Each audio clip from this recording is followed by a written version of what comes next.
مجھے ایک wrong number پر بات کرتے ہوئے ایک لڑکے سے محبت ہو گئی۔ کافی عرصہ ہم لوگ ایک دوسرے سے رابطے میں رہے۔ پھر ایک دن مجھے پتا چلا کہ اس لڑکے کی ایک روڈ ایکسیڈنٹ میں موت ہو گئی ہے۔ والدین نے میری شادی کروا دی اور اس روز میرے تو رونگٹے ہی کھڑے ہو گئے جب مجھے پتا چلا کہ ہم دو ہی بہنیں تھیں۔ والد صاحب کا کاروبار خوب چلتا تھا، اس لیے گھر میں خوشحالی تھی، غرض کسی چیز کی کمی نہ تھی۔ والدین کی کل کائنات ہم دونوں بچیاں تھیں۔ میری اسما آپی سے خوب بنتی تھی، ہم میں بہنوں جیسی دوستی تھی، کوئی بات بھی ایک دوسرے سے نہیں چھپاتی تھی۔ وہ مجھ سے صرف 2 سال ہی بڑی تھی، مگر قد میں ان سے 2 انچ لمبی تھی، لہٰذا سب مجھ کو بڑی اور ان کو چھوٹی بہن سمجھتے تھے۔ ہم دونوں ایک ہی کلاس میں تھی کیونکہ آپی کو تھوڑا لیٹ اسکول میں داخل کروایا تھا۔ بچپن میں وہ بہت جلدی ڈر جاتی تھی، کوئی ان کو تھوڑا سا ڈانٹ دیتا تو وہ خوفزدہ ہو جاتی۔ نہ جانے وہ ایسی کیوں تھی، اگر کسی کا سایہ بھی دیکھ لیتی تو اس سے بھی بہت جلدی خوفزدہ ہو جاتی تھی۔ یوں والد صاحب نے ان کا علاج وغیرہ کروایا تو وہ ٹھیک ہو گئی۔ یوں ہم دونوں بہنیں ایک ہی سال میں تھی۔ میٹرک کے بعد ایک ساتھ کالج میں داخلہ لے لیا، مگر ہمارے سبجیکٹ الگ تھے۔ والد صاحب ہمیں کالج چھوڑ آتے، لیکن واپسی پہ ہم خود اکٹھے کالج سے گھر آ جاتی۔ بی اے کے بعد آپی نے تعلیمی سلسلے کو ختم کر دیا، مگر مجھ کو پڑھنے کا جنون کی حد تک شوق تھا۔ میں نے آپی سے کہا اب ہم اکٹھے یونیورسٹی میں داخلہ لیتے ہیں، لیکن انہوں نے صاف انکار کر دیا کہ اب آگے کی پڑھائی میرے بس میں نہیں، اگر تمہیں پڑھنا ہے تو داخلہ لے لو۔ والد صاحب کا بھی اعتراض نہ تھا۔ یوں میں نے یونیورسٹی میں داخلہ لے لیا۔ اب مجھے تو ہاسٹل میں رہنا پڑا، اگرچہ ہمارا گھر یونیورسٹی سے بہت زیادہ دور نہ تھا، مگر آنے جانے کی زحمت سے بچنے کے لیے امی ابو نے سوچا کہ ہاسٹل ہی بہتر ہے۔ اب میں جب گھر جاتی تو وہاں سب سے کم بات کرتی اور زیادہ وقت پڑھائی کو ہی دیتی، جس کی وجہ سے اسما آپی بور ہو جاتی۔ پہلے ہماری عادت تھی کہ رات کو گھنٹوں باتیں کرتے۔ میرے ہاسٹل جانے کی وجہ سے وہ بھی گھر میں اکیلی بور ہو جاتی تھی، اور جب میں یونیورسٹی سے گھر آتی تو ان کو ہوتا کہ اب ہم بیٹھ کر خوب باتیں کریں، مگر میرا گھر میں بھی اسائنمنٹس اور زیادہ توجہ پڑھائی پر ہی رہتی تھی، کیونکہ مجھے یونیورسٹی میں اپنا نام بنانا اچھا لگتا تھا۔ اسما آپی کی کوئی بھی سہیلی نہ تھی۔ یوں تو وہ بہت اچھی تھی، مگر انہوں نے نہ جانے کیوں بہت ہی سادہ طبیعت پائی تھی۔ اپنی عمر کی دوسری لڑکیوں کی طرح رواج کے مطابق فیشن وغیرہ بھی نہ کرتی تھی، اور فطری طور پر بھی بہت زیادہ شرمیلی ہی تھی۔ دوسروں کے ساتھ اتنی کم گو تھی کہ کسی سے دوستی وغیرہ رکھنے میں بھی دشواری محسوس کرتی تھی۔ اسکول اور کالج میں جب ہم ساتھ پڑھتے تھے تب بھی یہی ہوتا، سہیلیاں میں بناتی، یوں میری سہیلیاں بھی ان کی بھی دوست ہوتی۔ امی اکثر کہا کرتی کہ میری 2 بیٹیاں ہیں، مگر دونوں کے مزاج میں زمین آسمان کا فرق ہے۔ ایک اتنا بولتی ہے کہ چپ ہونے کا نام ہی نہیں لیتی، اور دوسری اتنی کم گو ہے، ایک جو دنیا جہان کے فیشن کا شوق رکھتی ہے، جبکہ بڑی اتنی سادہ مزاج ہے۔ آپی اب گھر کا سارا نظام سنبھالتی، امی ابو کی خدمت کرتی، دونوں ہی آپی پر واری صدقے جاتے تھے کہ اتنی اچھی بیٹی ہے۔ میری بڑی خالہ لاہور میں رہتی تھی اور ان کا ایک ہی بیٹا تھا جس کا نام سرفراز تھا۔ سرفراز میکینیکل انجینئرنگ کے بعد اب ایک اچھی کمپنی میں جاب کر رہا تھا۔ خالہ اس بار ہمارے گھر آئی تو اسما آپی کا سرفراز بھائی کے لیے ہاتھ مانگ لیا، کیونکہ ہماری بہن ان خالہ کو بہت پسند تھی اور وہ ایسی ہی اطاعت گزار بہو لانا چاہتی تھی۔ بتاتی چلوں کہ میری آپی خود بھی ہمارے اس کزن کو بہت پسند کرتی تھی، اور یہ بات صرف میں ہی جانتی تھی۔ جب کبھی وہ ہمارے گھر آتا تو آپی کا چہرہ ایسے خوشی سے کھل جاتا تھا، میں جانتی تھی کہ میری آپی اس کزن کو کتنا چاہتی ہے، مگر مجھے یہ نہیں معلوم تھا کہ میرا کزن ان کے بارے میں اپنے دل میں کیا رائے رکھتا ہے۔ مگر اب خالہ آپی کا رشتہ طلب کرنے آئی تو آپی اور میری خوشی کا کوئی ٹھکانہ ہی نہ تھا۔ اس کا مطلب یہی تھا کہ سرفراز بھائی کو بھی آپی پسند تھی۔ والدین بھی اس رشتے سے کافی خوش تھے، کیونکہ سرفراز میں کوئی کمی ہی نہ تھی، خوبصورت، پڑھا لکھا اور گھرانہ بھی کافی خوشحال تھا۔ میں تو آپی کی قسمت پر حیران تھی کہ اتنا اچھا لڑکا مل رہا تھا، جبکہ خاندان میں سب ان کو سیدھی سادی ہی سمجھتے تھے۔ اور یوں والدین نے اس رشتے کے لیے ہاں کہہ دی اور شادی 1 سال بعد ہونا قرار پائی۔ آپی ان دنوں بہت خوش تھی اور اب ان میں کافی بدلاؤ بھی آ گیا تھا، دن پڑ لگا کر اڑنے لگے۔ آپی سرفراز بھائی کے نام کے خواب بننے میں محو تھی، اور یوں 6 ماہ بیت گئے۔ ایک روز خالہ کا فون آیا اور ہمیں اطلاع ملی کہ سرفراز نے اسما سے شادی کرنے سے انکار کر دیا ہے۔ یہ خبر سنتے ہی ہم سب کے پاؤں تلے سے زمین نکل گئی۔ امی ابو نے وجہ پوچھی تو خالہ نے یہی بتایا کہ سرفراز ابھی شادی نہیں کرنا چاہتا، وہ کہتا ہے کہ میں ابھی بیرون ملک جا کر تعلیم حاصل کرنا چاہتا ہوں اور مجھے ابھی شادی میں 5-6 سال لگ جائیں گے۔ اس وجہ سے آپ اسما کا رشتہ کہیں اور دیکھ کر جہاں آپ کو مناسب لگے اس کی شادی کر دیں۔ خالہ آنسو بہانے لگی اور کہنے لگی میں تو اپنی بھانجی کو ہر صورت میں اپنی بہو بنانا چاہتی تھی، مگر اب بیٹے کی وجہ سے مجبور ہو چکی ہوں۔ میں آپ لوگوں کے سامنے بہت زیادہ شرمندہ اور معذرت خواہ ہوں۔ امی ابو کو دکھ تو بہت ہوا، مگر دونوں بہت اچھی طبیعت کے مالک تھے، لہٰذا انہوں نے اس بات کو زیادہ کریدنے کی کوشش نہیں کی۔ مگر آپ ہی کو اس رشتے کے ٹوٹنے کا بہت رنج ہوا۔ ان کے تو سارے خواب ہی بگڑ گئے تھے۔ اب وہ بہت بجھی بجھی سی رہنے لگی تھی۔ والدین نے نوٹ کیا کہ ان کی بیٹی بے چین سی رہتی ہے، جسے ہر وقت ان کا دھیان کسی اور ہی دنیا میں ہوتا۔ وہ ہر وقت بہت پریشان رہتی۔ اس کی پریشانی کی وجہ والدین کو سمجھ آ چکی تھی۔ انہوں نے سوچا کہ خالہ خالو سے کہتے ہیں کوئی بات نہیں، اگر سرفراز ابھی شادی نہیں کرنا چاہتا، جب سرفراز اپنی تعلیم مکمل کر لے گا تبھی ہم بچوں کی شادی کر دیں گے۔ یہ کوئی اتنا بڑا مسئلہ تو نہیں تھا، ابھی ہم نکاح کر لیتے ہیں اور رخصتی بعد میں ہو جائے گی۔ مگر ایک روز لاہور سے خالہ کی دیورانی آئی تو ان سے پتہ چلا کہ سرفراز اسما سے شادی نہیں کرنا چاہتا تھا۔ اس کا کہنا ہے کہ اس کے زمانے کے طور طریقوں کا کچھ بھی پتہ نہیں کون سے پرانے دور کی لڑکی سے آپ لوگ میری شادی کروانا چاہتے ہیں۔ خالی اچھی سیرت کا کیا کرنا ہے جب انسان زمانے کے مطابق نہ چل سکے۔ مزید انہوں نے بتایا کہ سرفراز کسی ماڈرن لڑکی سے شادی کا خواہش مند ہے جو زمانے کے لحاظ سے چل سکے۔ اس کو سیرت سے زیادہ ٹپ ٹاپ بھاتی ہے، تبھی اس نے اسما سے شادی کے لیے انکار کیا ہے۔ یہ باتیں جب آپ ہی کو پتہ چلی تو وہ بہت رنجیدہ ہوئی۔ سرفراز سے ان کے بارے میں کہیں باتیں انہیں رنج پہنچا رہی تھی۔ انہوں نے مجھ سے کہا کہ دیکھو اقصیٰ، آج کل کے دور میں واقعی اچھی سیرت کی کسی کو کوئی قدر نہیں، لوگ بس ظاہری بناوٹ ہی دیکھتے ہیں۔ میں ان کی یہ بات سن کر چپ ہو گئی، مگر میں اپنی بہن کے لیے بہت دکھی تھی۔ کافی عرصہ آپ ہی اپسیٹ رہی، جیسے وہ بہت مایوس ہو چکی تھی۔ ایک دفعہ جب میں ہاسٹل سے گھر آئی ہوئی تھی تو ہم دونوں بہنیں بیٹھی آم کھا رہی تھی کہ فون کی گھنٹی بجی۔ آپ ہی نے جا کر فون اٹھایا تو آواز اجنبی تھی۔ وہ کوئی پوچھ رہا تھا کہ کیا اصغر صاحب ہے یہاں، اور پھر آپ ہی نے رانگ نمبر کہہ کر فون رکھ دیا۔ اور پھر اگلے دن ایک اجنبی نمبر سے کال آئی اور پھر وہی سوال کیا گیا۔ آپ ہی پھر سے رانگ نمبر کہہ کر فون رکھنے ہی لگی تھی کہ دوسری طرف سے کسی نے ان کی تعریف شروع کر دی۔ تجسس کے مارے آپ ہی نے فون بند نہ کیا۔ وہ حیران تھی کہ یہ کون ہے جو ان کی تعریف کر رہا ہے، کیا ان کو یہ شخص جانتا بھی ہے؟ تبھی انہوں نے سوال کیا کہ آپ مجھے کیسے جانتے ہیں؟ وہ اجنبی نوجوان کہنے لگا کہ میں نے آپ کو کالج میں دیکھا تھا، تب سے ہی میں آپ کا شہدائی ہوں، کیونکہ مجھے آپ کی سادگی بہت بھائی۔ فی الزمانہ ایسی سادہ پسند لڑکیاں کہاں ملتی ہیں۔ آپ ہی فون بند کرنا چاہتی تھی، مگر اس کی یہ باتیں نہ چاہتے ہوئے بھی سنتی رہی، کیونکہ وہ کسی کے منہ سے پہلی بار اپنی سادگی کی تعریف سن رہی تھی۔ کتنی دیر میں امی آ گئی تو آپ ہی نے ان کو دیکھ کر رانگ نمبر کہہ کر فون بند کر دیا۔ امی نے بھی اس بات پر کوئی توجہ نہ دی، کیونکہ ان کی بیٹی تھی ہی اتنی اچھی۔ اب وہ شخص روز ہی فون کرنے لگا۔ پہلے تو آپ ہی اگنور کرتی رہی، مگر وہ بھی تنہائی کا شکار تھی اور سرفراز کو بلانے کے لیے اتنے سہارے ڈھونڈ رہی تھی۔ چاہتی تھی کہ کوئی ایسا انسان ہو جو ان سے بات کر سکے اور ان کا دکھ درد بانٹ سکے، کیونکہ وہ تو ان دنوں پہلے ہی سرفراز بھائی کی وجہ سے کافی پریشان تھی۔ اب آپ ہی اس کی کالز اٹھا لیتی۔ آپ ہی بھی شاید اپنی تعریف سن کر مسرور ہوتی تھی، تبھی وہ ریسیور اٹھا لیتی تھی۔ کوئی ارد گرد نہ ہوتا تو کان سے لگائے رکھتی، مگر خود بات یا اسے کلام نہ کرتی، مگر دوسری طرف سے بولنے والے کو سنتی رہتی تھی۔ اس کی آواز بہت ہی اچھی اور گفتگو کا انداز بھی بہت عمدہ تھا۔ رفتہ رفتہ وہ اس علت میں گرفتار ہو گئی کہ باقاعدگی سے اس اجنبی کی باتیں سننے لگی، اور اگر وہ فون نہ کرتا تو یہ بے چین ہو جاتی۔ یوں اب روزانہ ہی ان کی باتیں ہونے لگی۔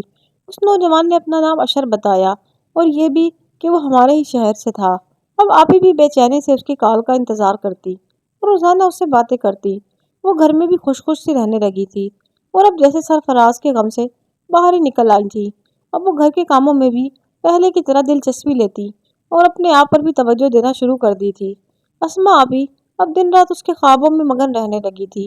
ایک بار اس شخص نے کہا کہ میں تم سے ایک بار ملنا چاہتا ہوں، مگر ابھی چونکہ گھر سے باہر بہت کم جاتی تھی اور کافی ڈرپوک بھی تھی، اس لیے انہوں نے انکار کر دیا۔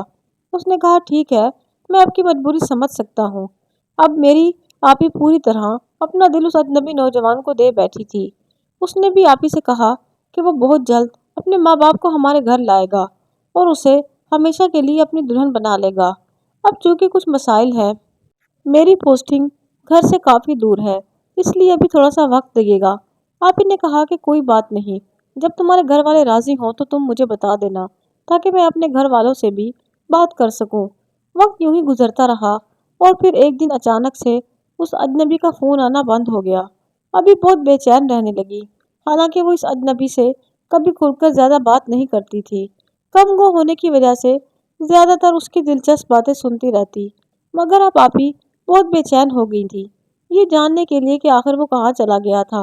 وہ اب خود اسے بار بار کالز کرتی مگر کوئی کال نہ اٹھاتا۔ ان دنوں میری بہن کافی پریشان تھی، نہ جانے کیا ہو گیا ہے کہ وہ اچانک غائب ہو گیا ہے۔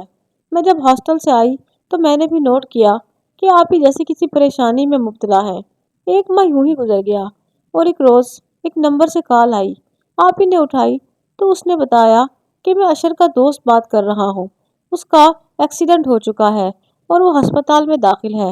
اس کے دماغ میں کافی گہری چوٹیں آئی ہیں اور ڈاکٹر نے کہا ہے کہ اس کے دماغ کا آپریشن ہوگا۔ اسی وجہ سے وہ آپ کو کافی دنوں سے کال بھی نہ کر پایا۔ اب کی بار جب میں اس سے ملنے گیا تو اس نے مجھے کہا کہ اس لڑکی کو فون کر کے بتا دینا، وہ میرے لیے پریشان ہو رہی ہوگی۔ آپ ہی اب دن رات اس اجنبی شخص کے لیے دعائیں کرتی کہ وہ ٹھیک ہو جائے۔ ایک روز اشر کے دوست کا فون آیا تو اس نے بتایا کہ کل اس کا آپریشن ہے، آپ دعا کرنا کہ وہ ٹھیک ہو جائے۔ بس پھر کیا تھا، آپ ہی تو جائے نماز پر بیٹھ گئی۔ 2 دن بعد پھر فون آیا۔ اشر کا دوست کہہ رہا تھا اسما شاید اب اشر نہ بچے گا، وہ تم سے فون پر بات کرنا چاہتا ہے، شاید یہ اس کا آخری فون ہو کیونکہ اس کی حالت بہت خراب ہے۔ اس نے ریسیور اشر کے پاس کیا تو اس کی آواز میں تکلیف اور کرہا شامل تھی۔ وہ درد اور تکلیف سے بس 2-3 ہی وہ لفظ بول سکا اور اس شخص کی درد بھری آواز سن کر آپ ہی سخت پریشان ہو گئی، جیسے ان کی جان نکل گئی ہو۔ انہوں نے بہت مشکل سے خود کو سنبھالا تو اس نوجوان نے آپ ہی سے کہا کہ آخری بار اس سے ملنے فلاں ہسپتال آ جاؤ۔ آپ ہی سخت پریشان تھی کہ وہ اب کیا کرے۔ رہ رہ کر اشر کی درد بھری آواز میری بہن کے کانوں میں گونج رہی تھی۔ وہ میری سہیلی سے ملنے کا بہانہ کر کے ہسپتال جانا چاہتی تھی مگر والد صاحب سے اجازت نہ ملی کیونکہ گھر میں پھپھو اور ان کی فیملی آنے والے تھے۔ اگر آپ اس سہیلی کے گھر چلی جاتی تو ظاہر ہے پیچھے سے مہمانوں کے لیے کھانا وغیرہ کون بناتا۔ اب وہ صرف اس لڑکے کے لیے دعائیں کر سکتی تھی۔ 1 ہفتہ تک اس نمبر سے کوئی کال نہ آئی اور ادھر آپ ہی کی جان پر بنی تھی کہ کہیں اسے کچھ ہو نہ گیا ہو۔ انہوں نے خود کافی کالز کی لیکن کسی نے نہ اٹھائی۔ 1 ہفتے بعد ایک نمبر سے کال آئی اور یہ اطلاع ملتے ہی آپ ہی بے ہوش ہو کر گر پڑی کہ اس اجنبی نوجوان کی موت ہو گئی ہے۔ ماں باپ بھی پریشان ہو گئے کہ آخر انہیں کیا ہو گیا ہے۔ آپ ہی بھی کسی کو کچھ نہ بتاتی تھی۔ امی ابو نے یہی سمجھا کہ شاید کسی کمزوری کی وجہ سے بے ہوش ہو گئی ہے، کچھ دن اس کو ڈرپس وغیرہ لگیں گی، مگر اب تو آپ ہی جیسے ہنسنا ہی بھول گئی تھی۔ وہ ہر وقت خاموش خاموش سی رہتی تھی۔ ایک بار پھر سے ان کا دل ٹوٹ چکا تھا، ان کے سارے خواب چکنا چور ہو گئے تھے۔ وہ مجھ سے کہتی پتہ نہیں میرے ساتھ ہی ایسا کیوں ہوتا ہے، پہلی بار جسے چاہا اس نے مجھے میری سادگی کی وجہ سے ریجیکٹ کر دیا اور اب جو مجھ سے اتنی محبت کرتا تھا، جسے میں ہر صورت میں قبول تھی، وہ بھی مجھ سے بچھڑ گیا۔ میں آپ ہی کو حوصلہ اور تسلیاں دیتی۔ 6 ماہ گزر گئے۔ امی ابو آپ ہی کے لیے رشتے ڈھونڈ رہے تھے کہ کوئی اچھا رشتہ ملے تو ان کی شادی کر دے، لیکن آپ ہی ہر رشتے سے انکار کر دیتی کہ مجھے شادی ہی نہیں کرنی۔ میں جانتی تھی کہ وہ اس اجنبی فون والے نوجوان کو بلا ہی نہ پا رہی تھی۔ والدین پریشان تھے کہ شاید سرفراز کے انکار کا اس نے اس قدر صدمہ لیا ہے کہ اب شادی ہی نہیں کرنا چاہتی۔ اپنے دل کو بہلانے کے لیے آپ ہی نے ایک سلائی سینٹر میں داخلہ لے لیا تاکہ گھر سے باہر قدم نکال سکے۔ اس اجنبی فون والے نوجوان کی یادوں سے کچھ تو پیچھا ہٹائے۔ انہیں جاتے جاتے 3 ماہ ہو گئے۔ اس کے بعد ان میں کافی تبدیلی دیکھی گئی۔ انہوں نے خود کو پوری طرح سے بدل لیا تھا۔ اب وہ نئے فیشن کے کپڑے بنوانے لگی اور اپنے آپ پر بھی خاصی توجہ دینے لگی تھی۔ یوں لگتا تھا جیسے کہ وہ پہلے والی آپ ہی ہے ہی نہیں۔ ہم سب ان کی اس گیٹ اپ پر بہت زیادہ حیران تھے، مگر خوشی کے عالم میں نے یہ سوچنا بھی گوارا نہ کیا کہ اس بات کے پیچھے کیا راز ہے۔ آپ ہی نے مجھے بتایا کہ زمانہ ایسے ہی لوگوں کو پسند کرتا ہے۔ سلائی سینٹر میں میرے ساتھ موجود ایک لڑکی نے مجھے یہ بات سمجھائی ہے کہ یہ زمانہ سیدھے سادے لوگوں کا نہیں، تم بھی اپنے آپ کو بدلو، خود کو نئے فیشن کے مطابق ڈھالو۔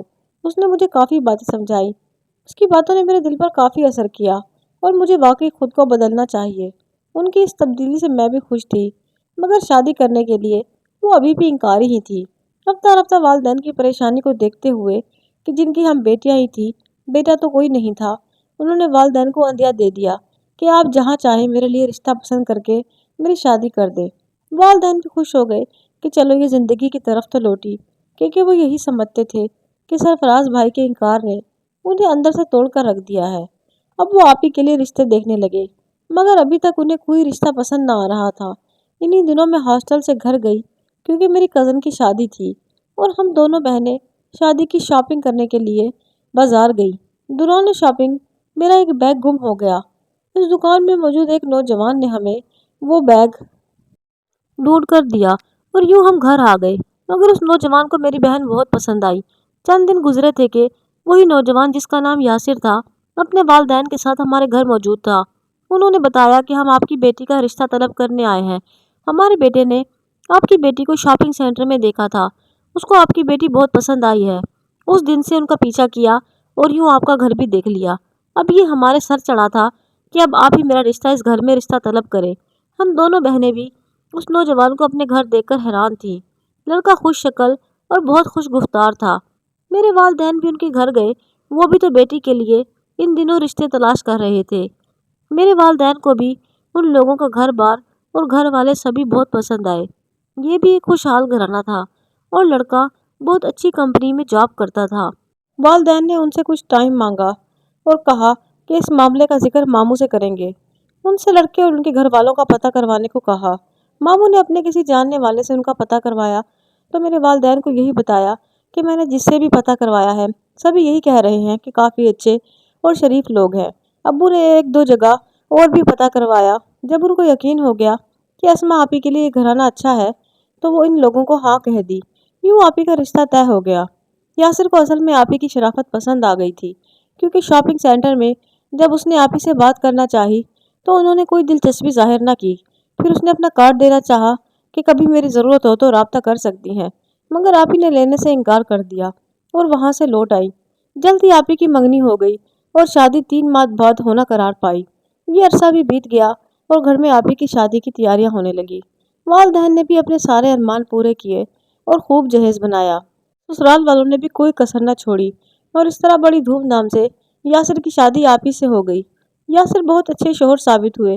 وہ آپی کا اس قدر خیال رکھتے کہ میری بہن پچھلے دکھوں کو بھولنے لگی۔ دن بہت اچھے گزر رہے تھے۔ ساس سسر مگر نہ جانے تھوڑے لیے دیے سے رہتے تھے، مگر جب شوہر اچھا ہو تو سب کچھ اچھا لگنے لگتا ہے۔ آپی کی شادی کو 6 ماہ ہو گئے تھے۔ ایک دن ان کو پتہ چلا کہ یاسر کی پہلے بھی ایک لڑکی سے منگنی ہو چکی تھی، جو کہ ان کی دور پرے کے رشتے دار تھے، اور یہ منگنی اس نے اپنی پسند اور مرضی سے کی تھی۔ یاسر کے والدین اس لڑکی سے شادی کے لیے راضی نہ تھے، مگر یاسر نے بڑی مشکلوں سے انہیں مجبور کر کے منایا تھا۔ 2 سال تک یہ منگنی رہی اور اگلے سال دونوں کی شادی قرار ہونا پائی تھی، مگر جب یاسر نے آپی کو دیکھا تو اس نے رمشا سے شادی کرنے سے انکار کر دیا اور یوں والدین کو مجبور کیا کہ وہ رمشا سے منگنی ختم کرنا چاہتا ہے، اور والدین کو ایک بار پھر سے مجبور کیا کہ مجھے فلاں لڑکی پسند ہے، آپ میرا رشتہ وہاں لے کر جائیں، میں شادی اسی سے کروں گا۔ والدین اکلوتے بیٹے کی ضد کے آگے مجبور ہو گئے۔ یہ سب کچھ آپی کو یاسر بھائی کے ایک کزن نے بتایا تھا۔ آپی کو اس کی باتیں سن کر یاسر پر کافی غصہ بھی آیا، مگر وہ یہ بھی جانتی تھی کہ وہ لڑکی سچ کہہ رہی ہے یا پھر اسے بدگمان کرنے کی کوشش کر رہی ہے۔ جب آپی نے یاسر بھائی سے اس بارے میں پوچھا تو انہوں نے بتایا کہ ہاں میری رمشا سے منگنی ہوئی تھی اور میری مرضی سے ہوئی تھی، مگر میں نے والدین کو مجبور کر کے یہ رشتہ کروایا تھا۔ جب ہماری بات چیت ہونے لگی تو مجھ پر اس کا اصل روپ کھل گیا اور مجھے اس سے جیسے نفرت سی ہونے لگی۔ میں اسے جیسا سمجھتا تھا وہ ویسی بالکل بھی نہیں تھی۔ اس کا میرے علاوہ ایک لڑکے سے افیئر تھا جو میرے رشتہ داروں میں سے کسی نے مجھے بتایا۔ وہ اکثر مصروف رہتی، جب میں پوچھتا تو وہ کہتی کہ میں کام میں مصروف ہوں۔ اس کا نمبر بھی مجھے بزی ملتا۔ مجھے اس پر شک تھا۔ ایک بار تو میں نے اسے کیفے میں اس لڑکے کے ساتھ بیٹھے دیکھا جس کے بارے میں مجھے معلوم ہوا تھا۔ اس وقت میرا ایک دوست بھی میرے ساتھ تھا۔ میں نے عزت کی خاطر وہاں جا کر اس سے کوئی بات نہ کی، حالانکہ میرے پاس آج اسے رنگے ہاتھوں پکڑنے کا موقع تھا۔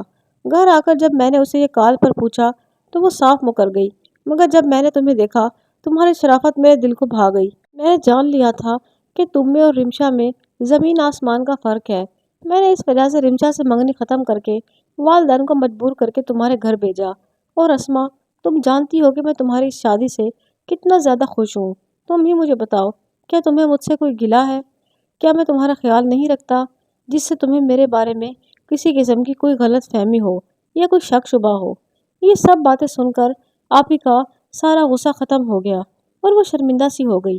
سوچا کہ شوہر میرا کتنا خیال رکھتا ہے، اس کا ماضی جیسا بھی تھا، مجھے اس سے کیا، اور میں بھی تو ماضی میں کسی سے محبت کرتی تھی، اور محبت کی اس تکلیف کو آپ ہی سے زیادہ کون سمجھ سکتا تھا۔ انہوں نے ان تمام باتوں پر کوئی کان نہ دھرے اور اپنی زندگی کی خوشیوں میں مصروف ہو گئی۔ ایک دن یاسر بھائی نے آپ ہی سے کہا کہ میرے کچھ دوست اسلام آباد سے آ رہے ہیں، میں ان کی دعوت کرنا چاہتا ہوں۔ ان میں سے ایک کی فیملی بھی ساتھ آئے گی، کیونکہ وہ ان کو یہاں گھمانے کے لیے لایا ہے۔ دعوت کے بعد وہ ادھر سے گھومنے پھرنے آ جائیں گے۔ تم ملازمہ کے ساتھ مل کر اچھے سے دعوت کا انتظام کرنا۔ آپ ہی نے ملازمہ کے ساتھ مل کر اچھے سے گھر کی صفائی ستھرائی کی۔ آپ ہی کے ساس سسر اپنی بیٹی کے پاس حیدرآباد گئے ہوئے تھے، کیونکہ اس کے بیٹے کے گھر بیٹے کی ولادت ہوئی تھی۔ جب مہمان شام 4 بجے پہنچے اور رات کا کھانا کھا کر چلے گئے، جس دوست کے ساتھ ان کی فیملی بھی آئی تھی، یاسر نے انہیں بہت روکنا چاہا، مگر اس دوست نے کہا کہ یہاں کراچی میں بچوں کی خالہ رہتی ہے، ہم انہی کے گھر ٹھہریں گے، ایک ہفتہ انہی کے گھر رہ کر کراچی کی سیر کریں گے اور پھر واپس لوٹ جائیں گے۔ یوں وہ لوگ بھی چلے گئے۔ یاسر بھائی کے ایک دوست ان کے پاس ٹھہرے، جن کے بارے میں یاسر بھائی نے بتایا کہ یہ میرے کالج کے زمانے سے اب تک بیسٹ فرینڈ ہیں، اور ہم دوست ہی نہیں بلکہ بھائی ہیں۔ آپ ہی نے مہمان کا کمرہ صاف کروا دیا، اور یوں وہ رات کافی دیر یاسر بھائی کے ساتھ باتیں کرنے کے بعد کمرے میں سونے کے لیے چلے گئے۔ صبح ناشتے کی ٹیبل پر یاسر اور ان کے دوست کے ساتھ آپی بھی بیٹھ گئی۔ یاسر بھائی نے کہا کہ دوست کافی باتونی تھا۔ وہ آپی کو بھابھی بھابھی کہہ کر یاسر بھائی کے اور اپنے کالج کے زمانے کے قصے سنانے لگا، جسے سن کر آپی اور ان کا ہنس ہنس کر برا حال ہو گیا۔ دونوں دوست یوں ہی پرانی باتیں کر رہے تھے کہ یاسر کے دوست نے ایک اور پرانا قصہ چھوڑ دیا۔ بھابھی، کیا کبھی یاسر نے آپ کو ماضی کا وہ واقعہ سنایا ہے جب ہم دونوں نے مل کر ایک لڑکی کو فون کیا کرتے تھے اور اس کو بے وقوف بنایا کرتے تھے؟ آپی دلچسپی سے کہنے لگی، نہیں تو۔ اچھا، میں آپ کو بتاتا ہوں، میں اور یاسر بھائی ایک لڑکی کو فون کیا کرتے تھے۔ یاسر نے آگے بڑھ کر اس کے بازو پر ایک مکہ مارا اور اس کو خاموش ہونے کو کہا، مگر اب وہ کہاں چپ رہنے والا تھا۔ وہ ہنستے ہوئے کہنے لگا، یار کچھ نہیں ہوتا، کچھ نہیں ہوتا، میں تو اب اپنی بھابھی کو تمہارا یہ قصہ سنا کر ہی رہوں گا۔ بھابھی ایسی نہیں ہے، اور یہ تو ماضی کا قصہ ہے۔ ساتھ ہی وہ یاسر کو تنگ کرنے کو کہنے لگا، ساتھ میں بھابھی کو بھی پتا چلے کہ تم کتنی بڑی شے ہو۔ آپی بھی ان کے ساتھ ہنسنے لگی، اور پھر وہ گویا ہوا، اچھا تو بھابھی، اس لڑکی سے بات تو میں نے کرنا سٹارٹ کی تھی۔